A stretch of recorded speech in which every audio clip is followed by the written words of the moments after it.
Your attitude determines whether you are living life or life is living you.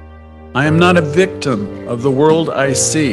If you're living your life as though you are, if all your language and everything, the way you show up for life is poor me and ain't it awful, and everybody's going to come around and pat you on the back, poor baby and all that stuff, that's one way you can get attention.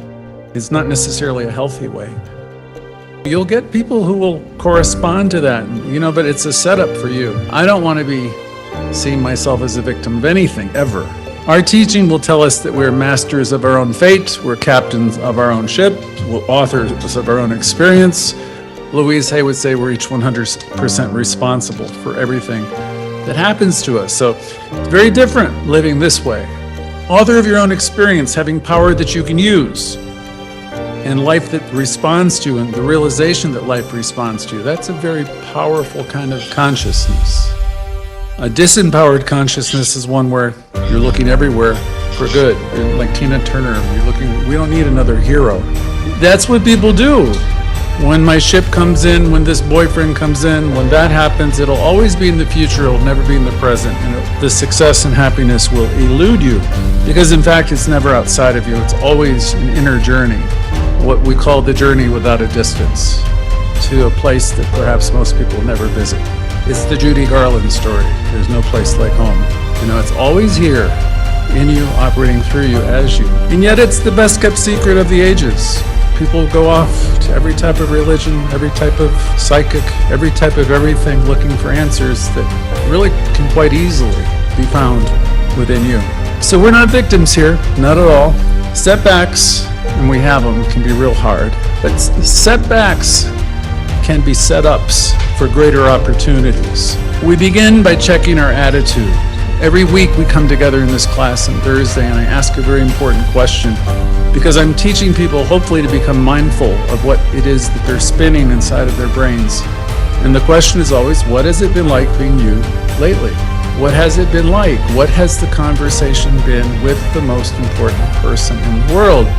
And that is going to be the best indicator, the best barometer of what the coming days and weeks will be. It won't be about what's going on with your boyfriend or the economy or anything else. It's always going to be about you and that inner conversation. That's the conversation we always say that matters most.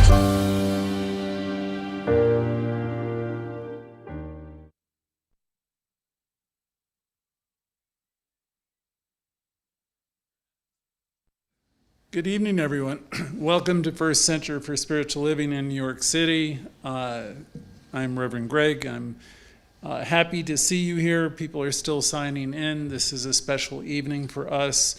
We have a special guest speaker.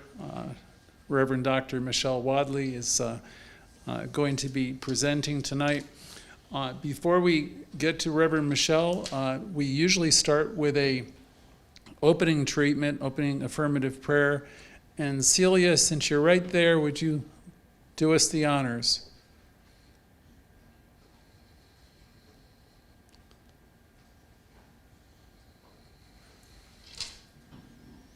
Good evening to everyone, and welcome. This treatment is for First Center for Spiritual Living, the self-healing gathering that is being held now, and for our wonderful guest speaker in particular, and certainly for the head minister, Dr. Hart, and his ministers and practitioners. There is one mind. That mind is everywhere evenly present. That mind is all-knowing and all-powerful. It individualizes in each and every one, and it is the source of power within each and every one. It is the blessing of self-awareness within each and every one that makes possible the ability to make choices and to be responsible. And in awareness of this blessing, each and every one comes together and listens intently to the speaker this evening. and to each other in our time of sharing. This is a wonderful evening. It's a wonderful opportunity to hear new ideas and new perspectives. Each and every one of us basks in the gratitude of this moment and knows it is very, very good and all is well. I now release this treatment unto the law of mind. I know it's demonstrated right here and right now. It is delightful. I enjoy it, and so it is. And so it is. Thank you, Celia. You're always the first one on, and thank you for the treatment. Before I introduce Reverend Michelle, I'd like to mention this class goes every Thursday from 7. It starts at 7 p.m. Every week of the year. I've been teaching this class since the book came out. That's a lot of years. And right now I'd like to invite any of you who have tuned in for the first time or on Facebook Live or Instagram or YouTube, you can send us a message. Jimmy's here in the room and he will send you the Zoom link. It's always the best way to watch us is through Zoom, because then you have a chance afterwards to interact with your community, ask questions of me or Dr. Michelle.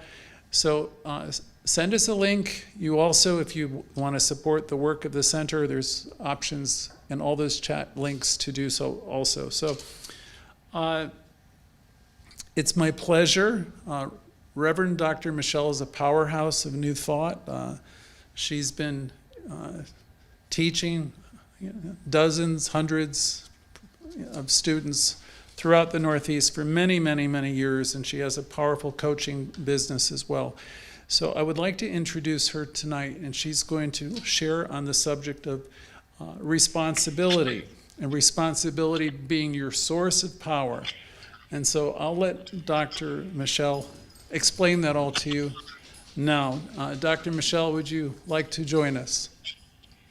I am here.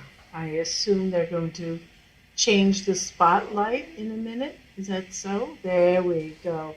Greetings, everyone. It's so good to see you. And I don't have everyone on my screen because I have a little view, but Judy, so good to see you. It has been too long. And I first want to begin just regarding your center there. The heartbreaking news about Joyce. I'm so sorry, and I'm sure you're all going through that process. She was a beloved member of this community for many years. So, but I am happy to be with all of you on this tonight in this capacity, in this setting, and speaking about this subject because responsibility has a very special place in my heart for as far as growing one's life. And just a little quick fun story. From the time I was born, well, knee-high to a grasshopper till my adult life, I was part of a spiritual community in New Jersey. And many years ago, before I knew who Louise Hay was, or before she was the somebody that she became, our community had her as a guest workshop facilitator. And I barely remember the experience, in all honesty, but I do remember that we had her. So it's so sweet to be, it's lovely for all these years to have the history with Louise Hay and with this book, because to be honest with you, there's so much new technology out there and so many new books and so many new ways of doing things. But I actually don't believe that there's anything outside of what she teaches that is necessary. And I've changed her words a little bit, but I've been, I transformed something she said a long time ago, and that is all self-improvement begins with self-approval. And when you learn to love the self, especially the self, as the one within, all things will unfold with ease and grace and beauty and great expansion. And that comes with taking responsibility for one's life.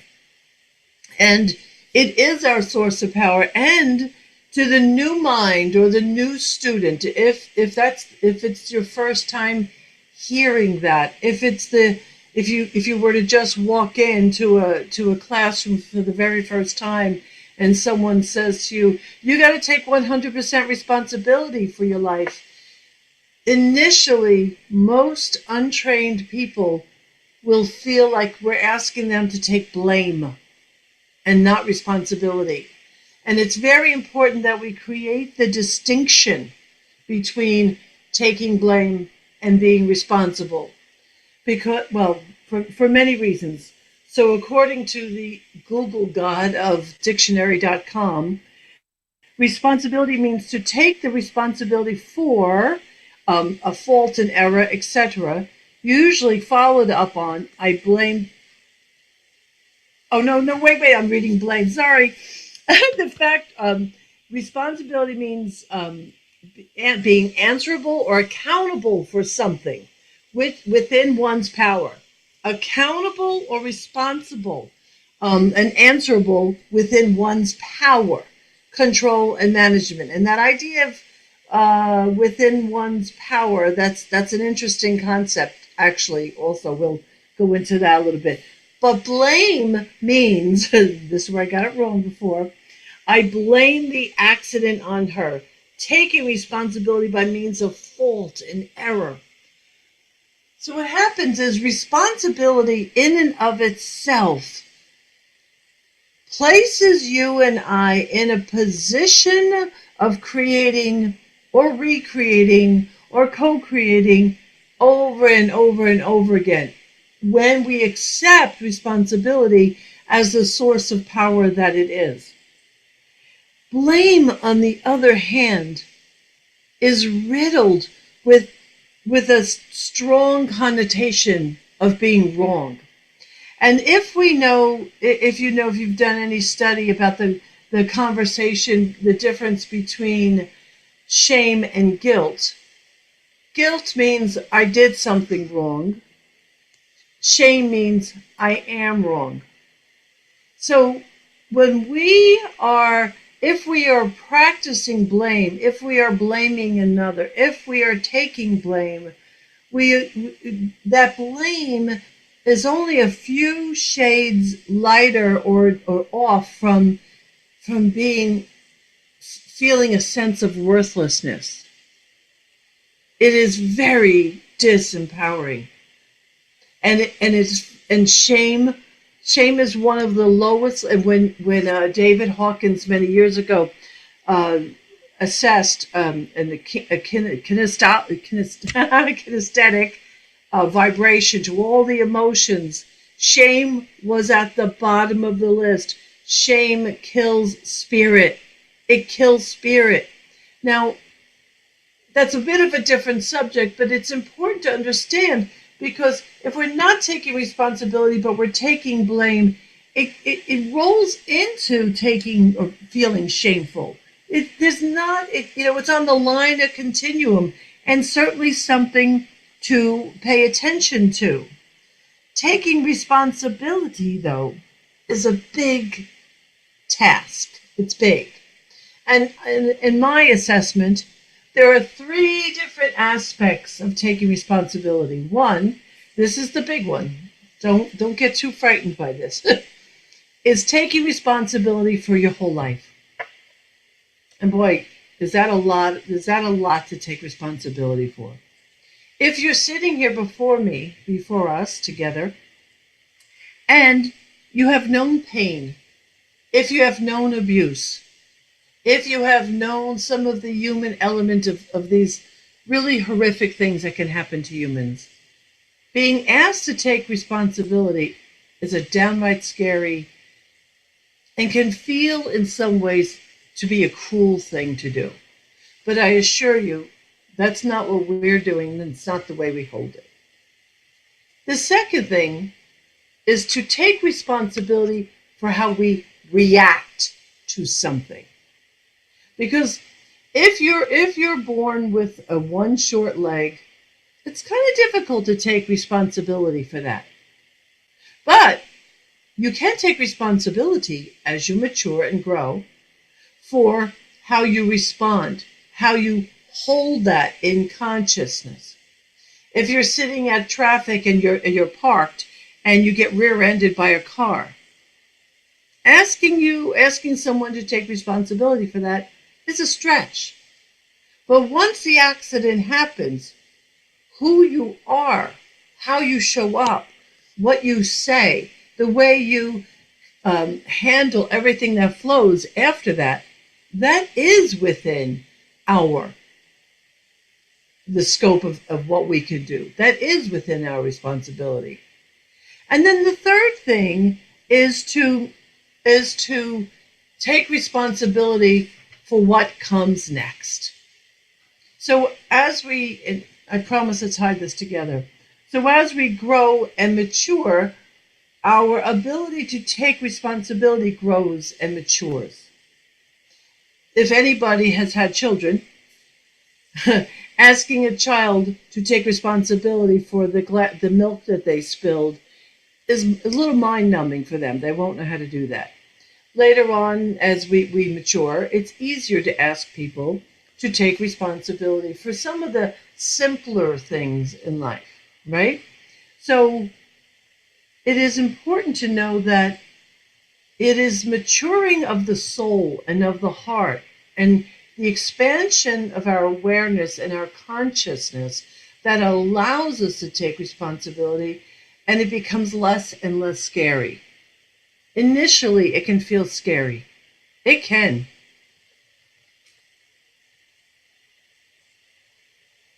I made a note that I got sparked from the little video clip, which was a lovely clip that they played. Sometimes taking responsibility can begin this simply: cultivating the discipline of thinking. I work with many, many people as a coach.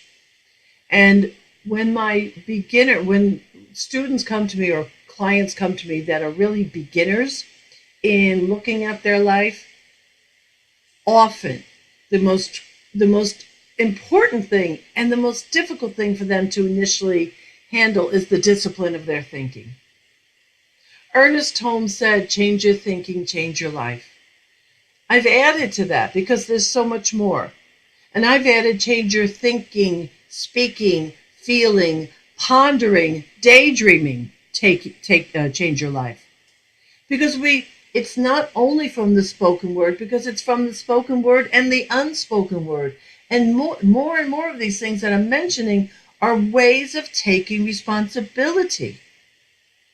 If I walk around as being a hateful person, even if it never leaves my mouth, that hate is still going to be communicated.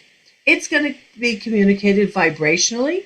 It's going to be communicated silently, because you and I are already in communication. Even right now, even through Zoom, we're already creating a relationship, as odd as that might sound.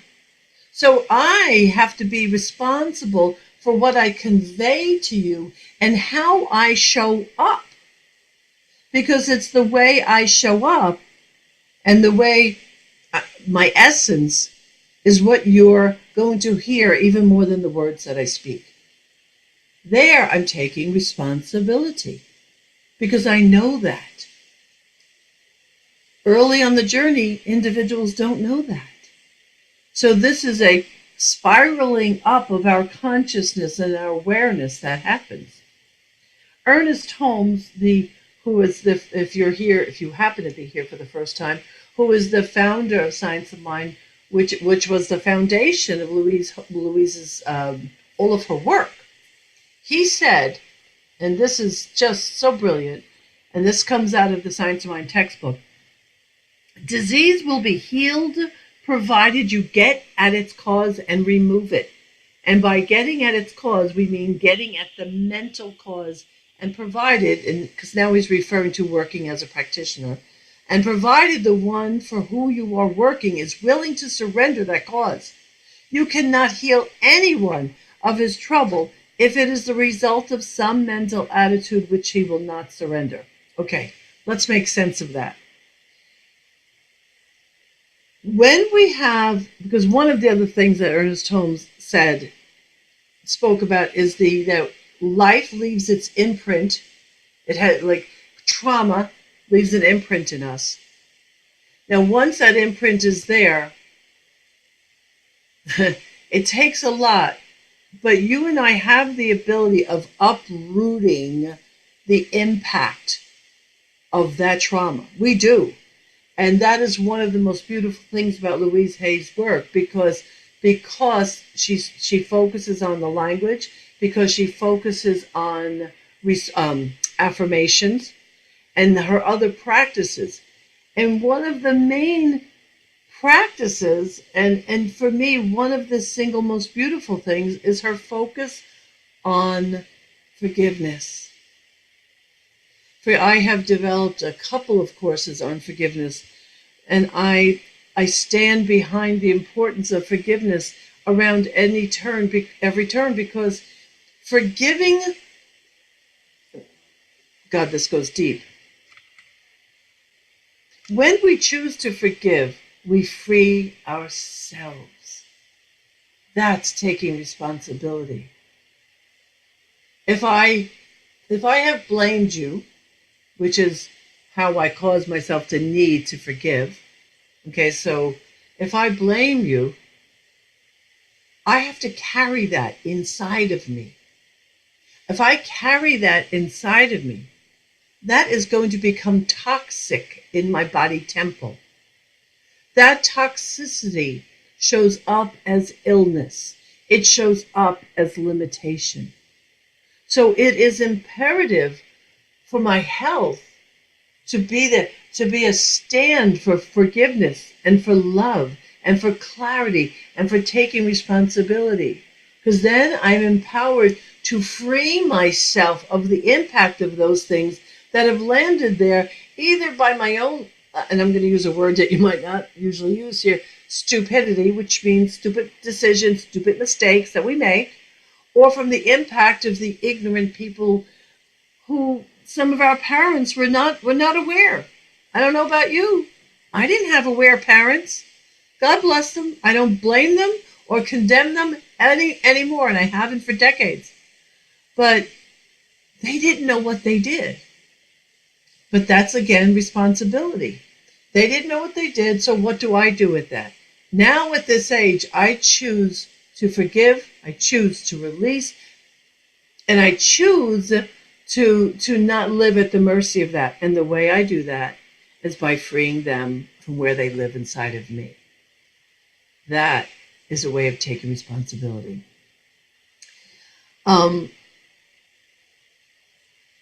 You cannot heal anything you don't own. When I work privately with people, either as a practitioner, ministerial counseling, a coach, when someone keeps talking about someone else in their counseling, I will always redirect them to themselves. Because we can't do something as long as I think you're the problem. If I think you're the problem, I've put it outside of me, and I can't do anything about a problem that's outside of me. That leaves me weak and helpless. But I can do a lot if I say, oh, I choose to take responsibility for what lives inside of me. And then through my practices, free myself. I choose to forgive whoever it is. I choose to forgive and free where they live inside of me. And the other practice I want to add is the practice of non-judgment. This is a big subject. I could talk for days on the subject of judgment. But in order for me, well, let me turn this around. For me to need to forgive you, I had to first make you wrong. Did you catch that? In order for me to need to forgive you, it means I had to first make you wrong. And where does all that live? All of that lives here. So it means I've judged you as a perpetrator. So then I have to then heal again my view, my opinion, and where that lives inside of me. And the activity of healing that and freeing that is where I become empowered and take responsibility. So I want to sum up this part because I know we go into Q&A. If you and I walk around and we say, life sucks, life is hard, I can't catch a break, why does this always happen to me? Which goes to the victim part that was in the video. Then my life is going to unfold in direct relationship to how I have named it and how I hold it. If, however, I walk around saying life is glorious and I am willing to live life to the fullest in all moments, I am willing to drink in the juice and the magic of life, and even when there's challenges, I'm willing to put one foot forward and powerfully engage my life. Feels a little different, doesn't it? So our responsibility in many ways is how we name life and the discipline of how we language it, how we name it, and then how it turns around and lives inside of us.